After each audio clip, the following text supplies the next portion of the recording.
traduit par le vocable communauté avec deux sens principaux, à savoir une communauté monolithique, homogène, mais aussi une communauté qui serait de type politico-spirituel. Ces représentations sont erronées parce qu'elles cultivent l'idée selon laquelle il n'y aurait pas de sujet en islam et que par ailleurs l'action du sujet musulman se confondrait forcément avec celle du groupe d'appartenance réel ou supposé. Dans le texte coranique, qui est la référence ultime pour les musulmans, les croyants musulmans, qu'ils soient chiites ou sunnites, le terme Ummah revient 51 fois au singulier et 13 fois au pluriel. En effet, dans le texte coranique, les occurrences du mot Ummah revêtent des connotations différentes et les termes en question peuvent être associés à des espèces animales, comme les abeilles ou les oiseaux.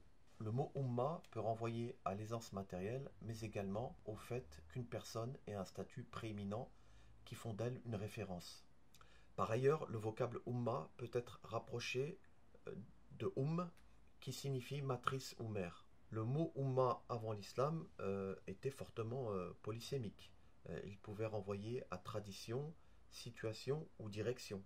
Il est indispensable de situer le vocable et le sens du vocable Ummah entre 622 et 632 parce qu'il désignait à ce moment-là une communauté supratribale pluriconfessionnelle. Et dans la charte de Médine, qui a été contractée dans cette période, on pouvait appartenir à la communauté en question sans être forcément musulman.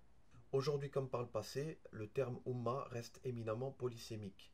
Il renvoie notamment chez Louis Massignon à la volonté de vivre ensemble. Cependant, il ne faut pas nier la dimension religieuse que peut revêtir le vocable Ummah, puisqu'il renvoie, ou il peut renvoyer, aux grandes traditions religieuses, à l'instar de la Ummah chrétienne ou de la Ummah juive.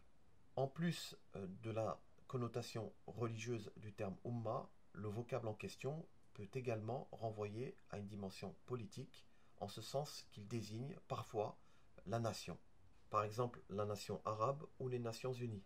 Pourtant, il se trouve aujourd'hui des intellectuels musulmans ou non, ainsi que des activistes musulmans, islamistes en l'occurrence, qui ont tendance à réduire la Oumma à sa seule dimension religieuse. Ils font de la Oumma la seule communauté musulmane unique, indivisible et universelle. Ainsi, vous aurez compris qu'il s'agit là d'une confiscation de la notion.